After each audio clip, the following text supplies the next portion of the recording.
CDT News. The real reason you should never drain your pasta in the sink. What do you do when your pasta has finally reached al dente perfection? If your answer is to drain it in the sink, you've been making a grievous error.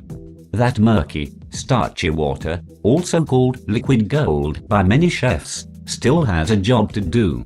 Pouring it down the sink means you're missing out on a golden opportunity. As you probably know, pasta is a starchy food. Turns out, when you cook it, some of that starchiness seeps out into the water. That's why it looks so cloudy by the time your pasta has cooked. That starchy, salty water is the perfect emulsifier and thickener for making a spectacular, silky sauce. And trust us, even if you think your amazing sauce needs no added emulsifier, chances are you're wrong. How many times have you plated a beautiful serving of pasta, only to end up with a red, watery pool on the outside of your plate? It's not very appetizing, right?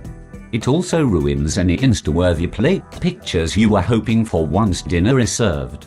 That watery mess is what happens when the water in your pasta separates from the oil in your sauce, and an emulsifier stops that from happening. It helps the two to combine and hold together, thickening your sauce to smooth, restaurant-worthy deliciousness. So how are you supposed to remove your cooked pasta from the water without wasting a single drop? It's easier than you might think. No kitchen ninja moves required. To start, use less water when boiling your pasta than you probably are. You may have been told that you need tons of water to properly boil pasta, but all that water is unnecessary, and it dilutes the starch you're left with in the end, which makes it a lot less useful. Just use enough water to cover your pasta, and make sure to stir it frequently as it cooks to keep it from sticking together.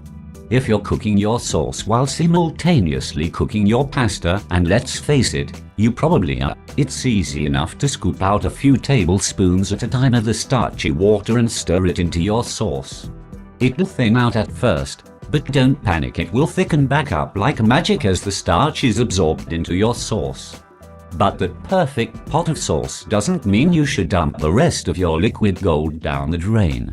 Either cook your pasta in a pot with a built-in strainer, or remove the pasta from the water using tongs or a pasta fork.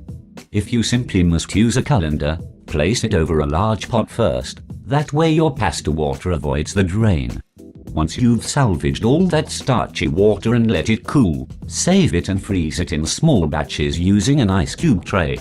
You can add it to gravy, soups, stews, future sauces, and anything else that needs a little more emulsification. And one more tip for pasta night perfection: don't rinse your pasta once you've removed it from the water. The starch on the surface of the noodles works in the same way as the starch you've added to the sauce. It helps the sauce stick to the pasta. If you rinse your pasta, you're rinsing away that helpful starch and erasing all the effort you've just made to harmonize your plate. Thanks for watching. Like and subscribe if you enjoyed the video.